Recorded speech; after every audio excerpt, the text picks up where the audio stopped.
Hello and welcome to the Goddess Show podcast, voices of visionary women inspiring female leaders. And I cannot tell you how honored I am today to have the beautiful Amina Mothupi on the podcast, coming to us all the way from South Africa.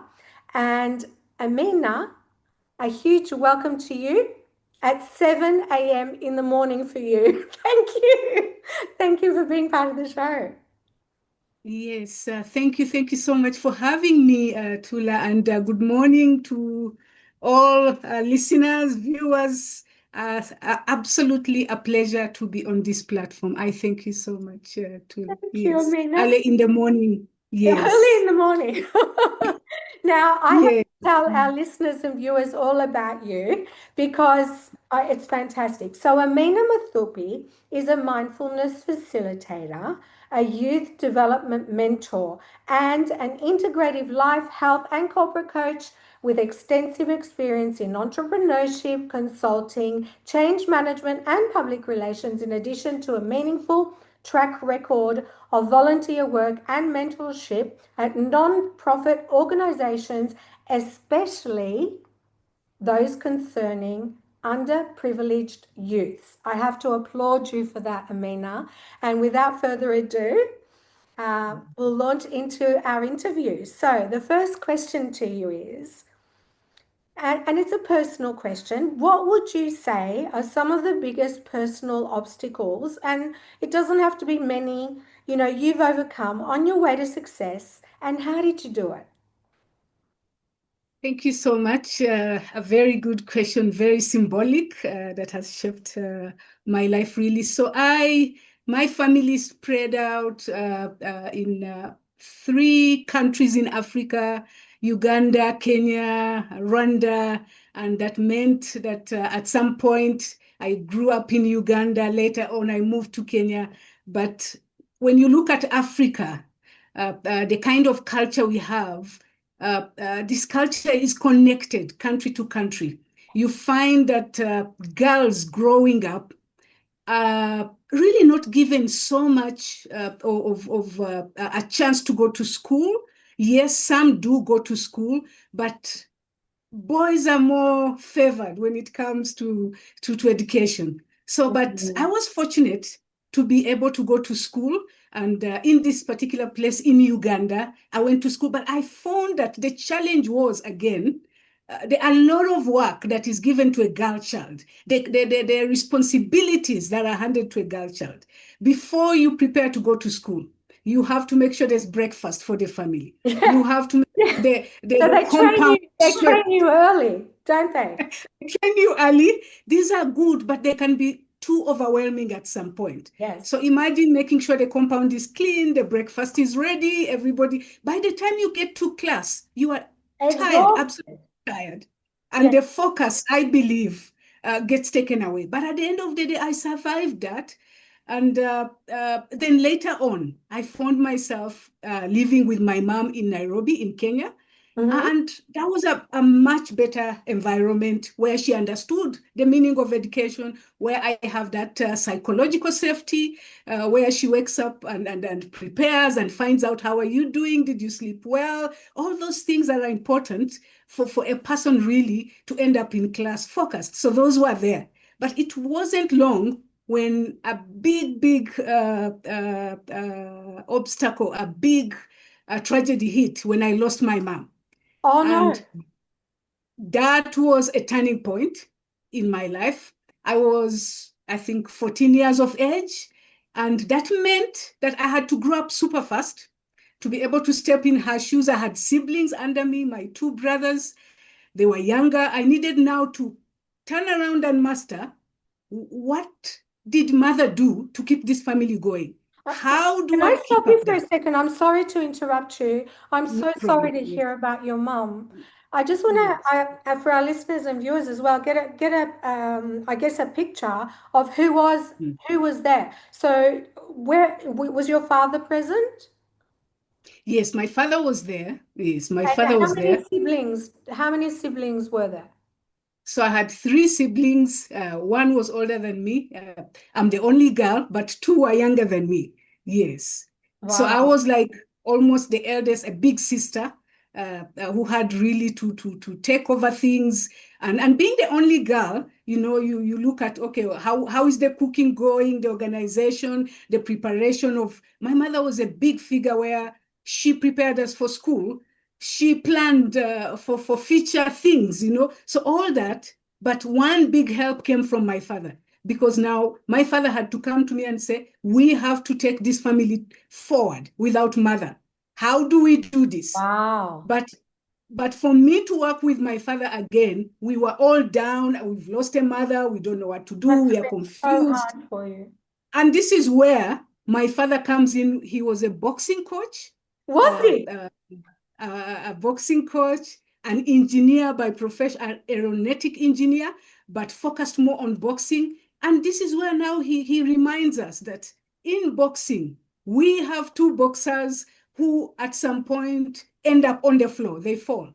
The Mm. difference between the two boxers is one boxer choosing to rise and the other boxer choosing to remain down. So it's a choice. It's So a it great is message. It's a really great message. So I want to ask exactly. you, after that big tragedy, and what eventuated, Mm. how did that shape your life to allow you to become who you are today? Yeah, so as I try to find myself, my father being a big force in my life, reorganizing how the home should look like without mother, falling, but remembering to wake up, to stand up. I also joined boxing. I became a boxer. And this sport itself built my mental fortitude, mental strength on how I looked at things. And yeah, and life goes on, but it wasn't again long that again my father was taken away. One of his business partners comes back and says he's done something so wrong, and my father is falsely accused and locked up in a Oh prison. no, so you lost your father as well. And now I'm remaining alone. I'm a bit older. I've mastered the home, but the one force, the one strength that I had, my right hand, is taken away. So I'm like, okay, what do I And do? And how this old is were the you time. then? I should have been around 16, perhaps So 16, you were still 17. really young. I'm still young. I'm focusing on my university. I have actually joined university like first year, and my father is gone. And this particular moment, then I have to rethink, how do we then survive? How does the family go on?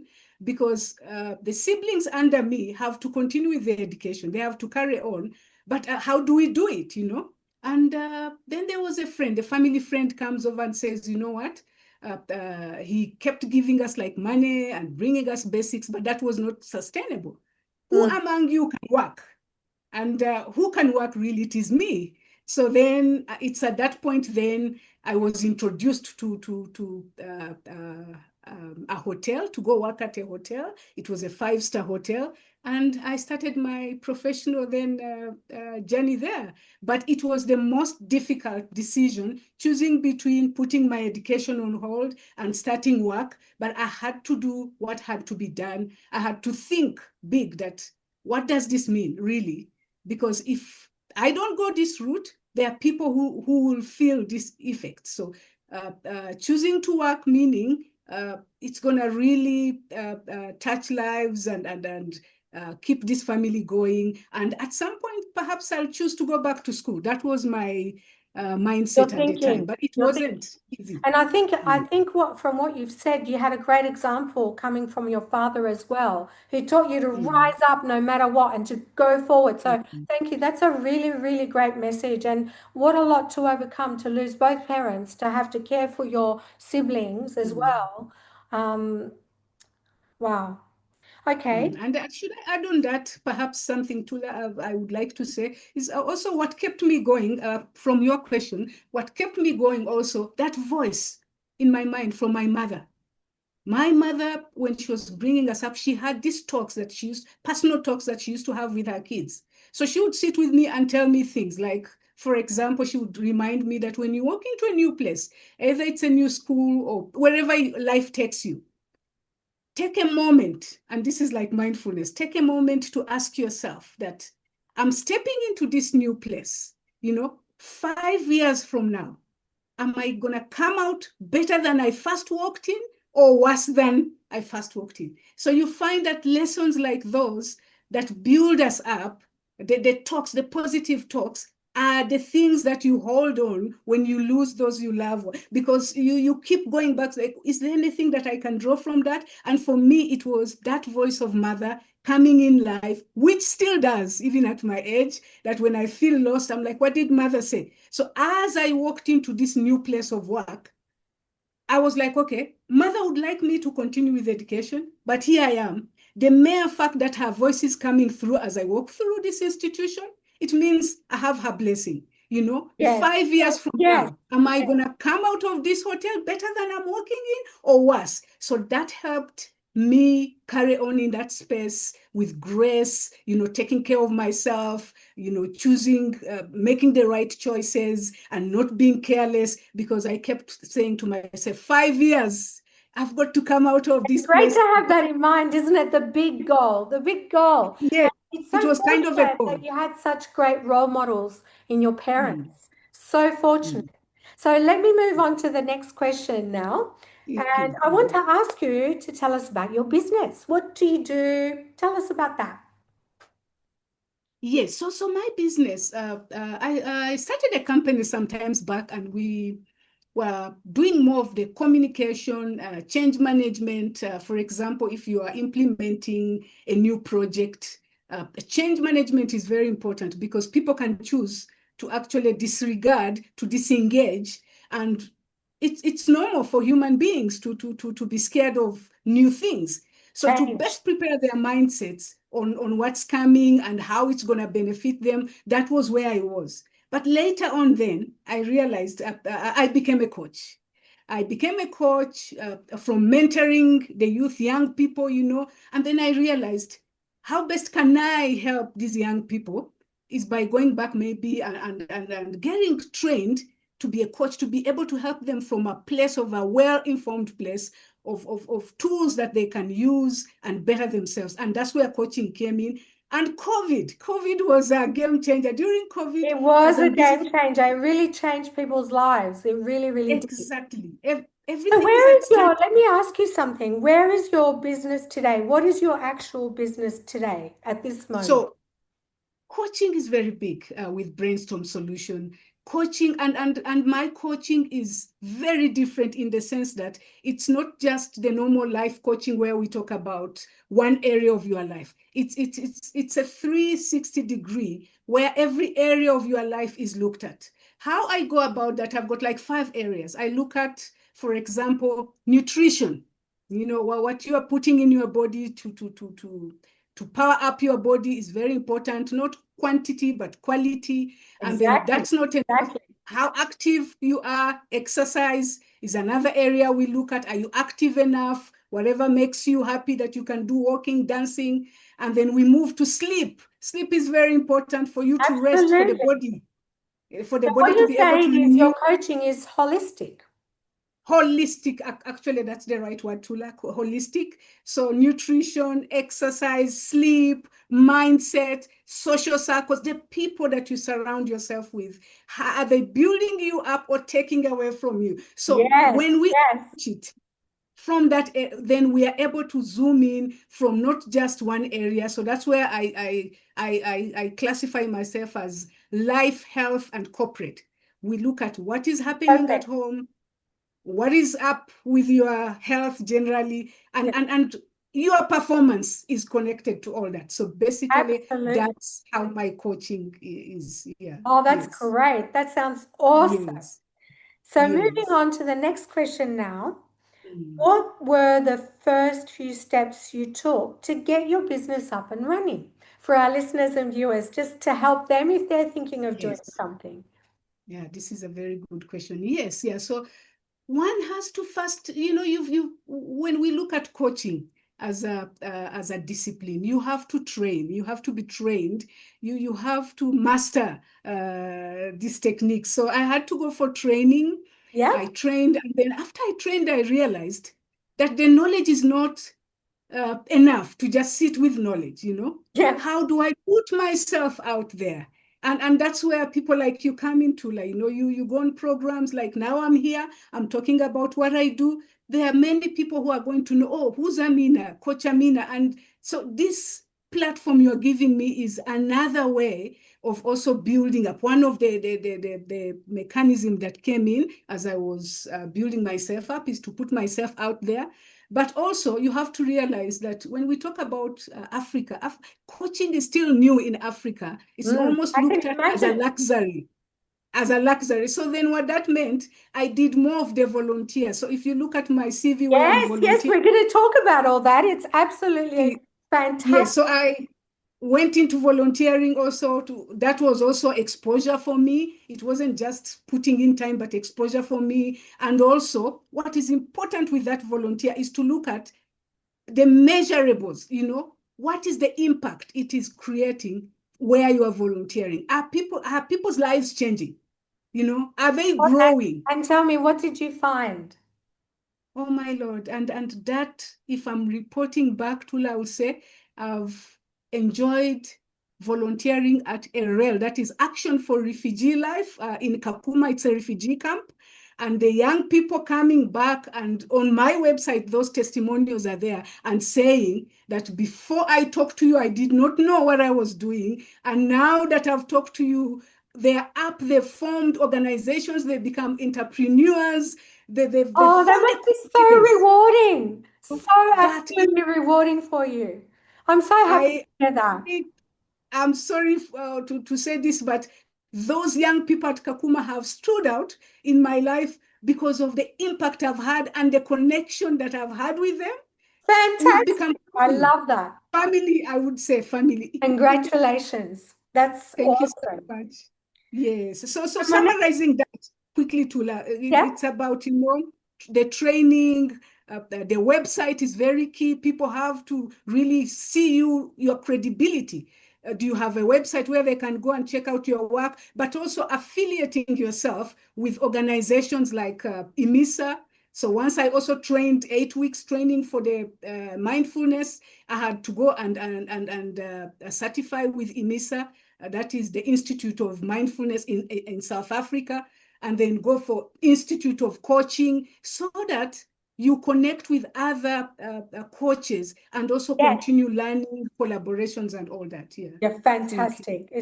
That's great. Yes. I think our listeners and viewers will really appreciate all that detail. Thank you so much. So my next question to you, Amina, is what have been your biggest challenges so far? I mean, in professionally. Yes, yeah. So the biggest challenge professionally, if we speak of Africa, we are going to talk about infrastructure. Infrastructure which affects every sphere of business. For example, on my side, and not just me, in South Africa, we've had issues with electricity. We've not Oh, had oh, wow.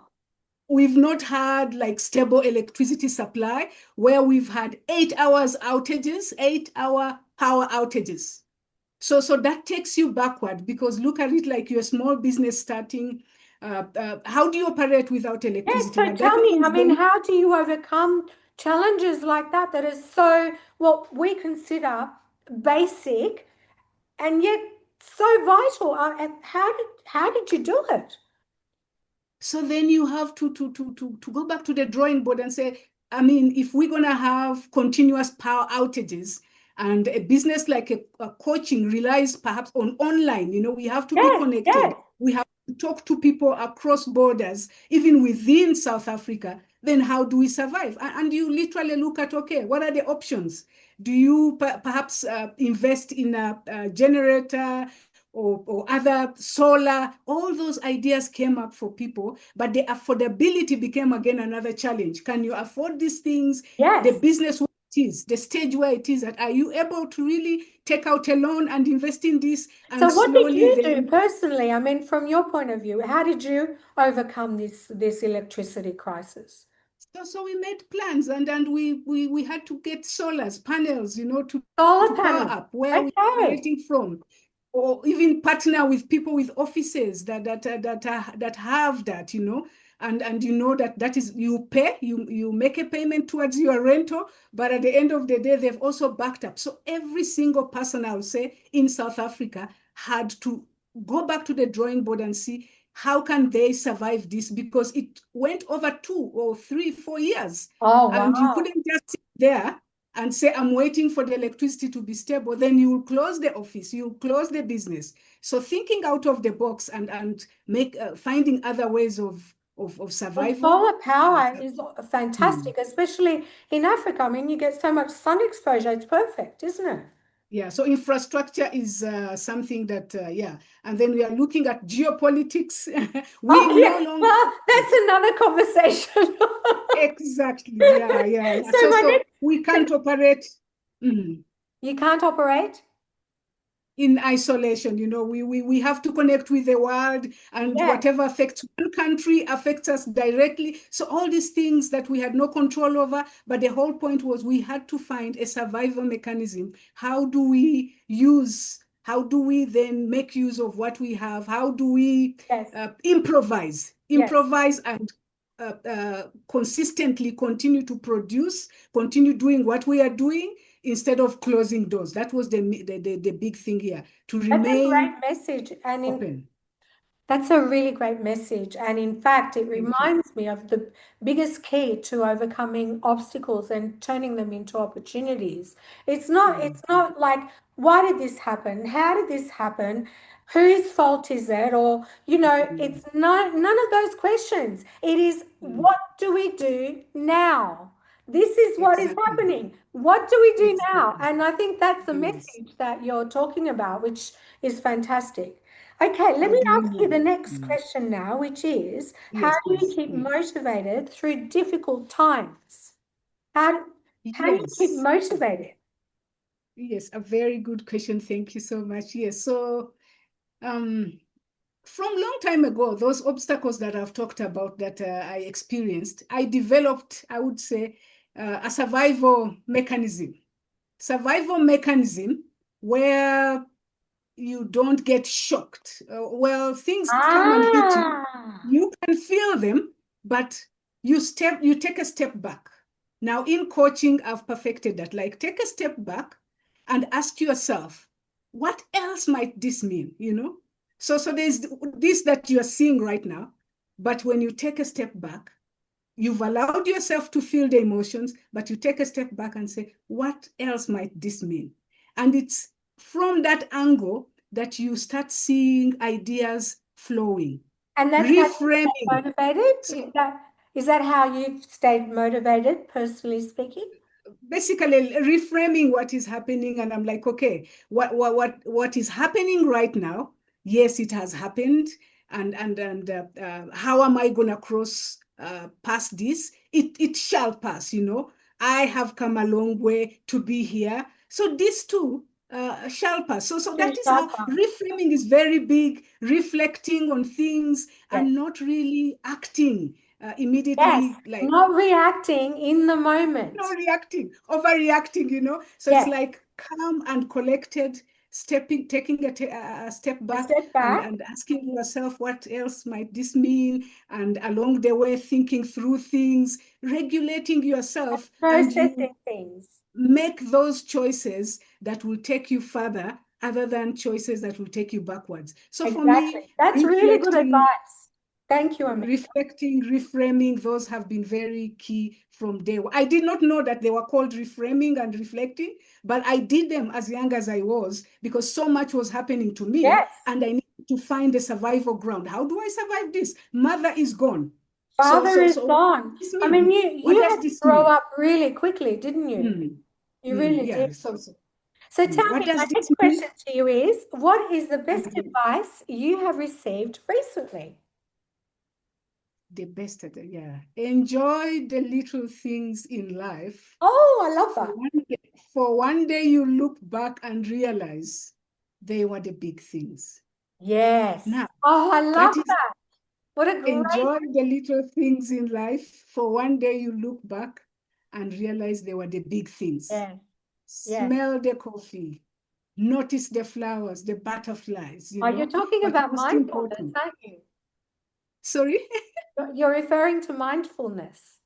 Mindfulness at its best, but also the moments that we experience every day that might pass and we think they've passed. How best can we really enjoy them fully and be present fully in those moments? And here, what comes to mind is when I was bringing up my children, and those were the best times, put them to bed, read for them, bathe them, sing along, play with them, go for school meetings. And now that my children are off to varsity, one of my son graduated this year, Oh, and wow. You they are must all be so gone. proud.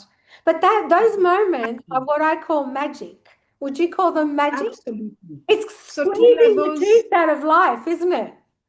exactly those priceless moments that looked very minor at the time, there comes a time you look at them, these were the best times Yes, of my life. yes, yes. So that is what I call advice Oh, I love that that is advice. touching me directly right now. Yes, yeah.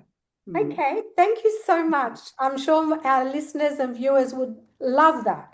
Now, my next question to you is, what are your, and just one or two will be fine. What are your Mm. favorite business tools and or resources and why? Mm. What are you Ah, using at the moment that really works for you in business? yes, yes, yes. For me, actually, I don't know whether this can fall under tools like building a strong workforce, investing in people. Investing in people. I think most of the times we feel that we can do so much, but for how long? You never know tomorrow. Then your organization, another person has to carry on. So for me, the people you work with that work for you, if you best invest in them, then that translates into a certain safety for that Yes, organization, that it comes in handy, because when you look after them and you've invested in them, they also now feel that they belong, they're yes, part of that, and they will deliver from their heart. And great. for me, looking at the tools, I don't think there's any other that is better than that. But also, I'm Yeah, looking that's at great. I guess another question to you might be, in mm, terms of, for instance, running an online business, like practical tools, like that you might mm. recommend in Oh business. yeah, like LinkedIn. LinkedIn. LinkedIn has played a role in me building my business, because you go connect with people like-minded, you learn a lot, there's a lot of information. And also my articles, I write a lot because I want to reach people far, Yes, so I'm able to share my ideas freely. And yeah, what can I say? LinkedIn is one of those tools that LinkedIn has is a helped great me. resource, isn't it? Thank you That for is, sharing yeah, mentorships, you access information, you get empowered, you collaborate, you come across role models like you now, Tula, what are you doing, and I get to see what you're doing, and I learn one or two things. That there's no bigger really It's a better great tools. resource. Thank you so much for It's sharing. a very big resource, I believe. Yeah, thank you. Okay, so you ready for the next question? Yes, What are please. your current goals and how are you striving to achieve them? Yeah, so my current goal right now is to publish my book. Oh, tell us And about that. so I have been writing the power of small steps. My book is called The Power of Small Steps. It's again based on the life I've lived. Those small steps are the actions that I acted on, that I took, that got me where I am at right now. Because I felt so overwhelmed. I felt like I was on the ground. I had to wake up one day at a time. It's almost like exercise, Tula. When you're approaching something from a one step at a time, One step and at there a is time. consistency, the discipline to move you for that is progress, and you get somewhere. So Yes. it is from that angle that the power of small steps, those small steps put together, they get you somewhere, that I started writing that book Oh, fully about my congratulations. Congratulations. where I grew up, where I am at, but it's gonna come out perhaps early next year. So it's in the works. We'll That look is out one for of it. my things. And main on overwhelm goals. and taking one step at a time, I think the biggest cure Mm, for overwhelm is taking one step at a time, isn't it? mm. That's Yeah, because fantastic. many people get overwhelmed at the end of the day when you throw everything at them.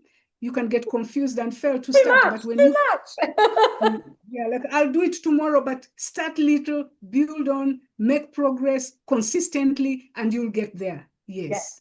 Mm, thank you. That's great mm. advice.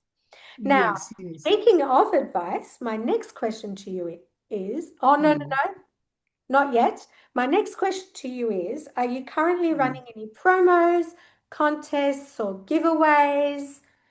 Anything like that? No, I've not done that yet. So That's maybe on your okay. next, That's okay.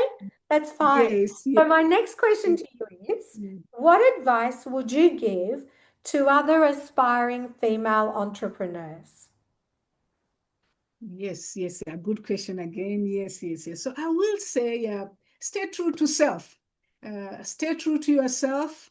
And as you step into staying true to yourself, self-care. I've heard you talk a lot about self-care too. So self-care is key, that it's not a luxury, it's a necessity. When we take care of ourselves well, we're able to be more useful to others. We're able to do more bigger things because as women, we are builders. Yes, We are creators, yes. we have families. So it is through us taking care of ourselves that we can even do more, So That's staying true to really great yourself, advice. stepping into your power, believing in yourself before anybody else believes in you. So that when you come across even other people who don't believe in you, it doesn't really matter It because doesn't matter. you know self, and that is self-awareness. Know the things that are for you, that work for you, so that you go on to pursue them. And that way you can also know things that are not for you and stay away from them. Exactly. So that is very important, really, for That's women. really great advice. Thank you so, so much, Amina. Yes, yes, So we yes. have one question left, and that is, Yes, how can we yes. connect with you? Yes, on LinkedIn. I'm on LinkedIn. I think, let me see whether I've What are done it you there. under? Is it under your name on LinkedIn? Amina, if you search for Amina Birungi Mothupi, you'll get my LinkedIn. I'm Okay, on you might LinkedIn. have to spell that for our listeners and viewers. So Amina, Amina, and then my middle name, Birungi, and then my last name, Mothupi, Mothupi, and then you're able to get me. And then my website, Okay, tell us about your website. https www.brainstormsoul.co.za, and you see the work that I've done and how it has impacted people. Yes, yeah. And Oh, my articles also loaded there. You're able to enjoy the articles that I've written since okay, well, that I that is actually something that will mm, refer to the question. Are you currently running any contest promos, giveaways? Well, your articles are a my gift. articles are on my website. Please join in and look at what I've said there from my perspective, and you can have another view. It's still no problem. Yeah, yeah. Thank you. Yes. Oh, Amina, it's Mm, been such a joy to have you on the show today. mm, Thank you so, so much. mm. I wish you amazing success. And for our listeners and viewers, please get in touch with Amina. She's doing wonderful work, especially with the youth as well. We didn't really talk much about that, but get in touch Yes, with yes. Amina, whatever you do. Thank you Thank and you bye so for much. now. I think we will have another session because time is off, so we can dive into that. But I thank you so much. And yes, please, a pleasure really being hosted by you, Tula. And I salute you on all that you are doing for women Oh, and thank you. giving us a Thank you. platform. Thank you. Thank you so very much. Yes, yeah. Bye, And God Amina. bless. Yes, bye. Bye. Mm. Bye. Mm.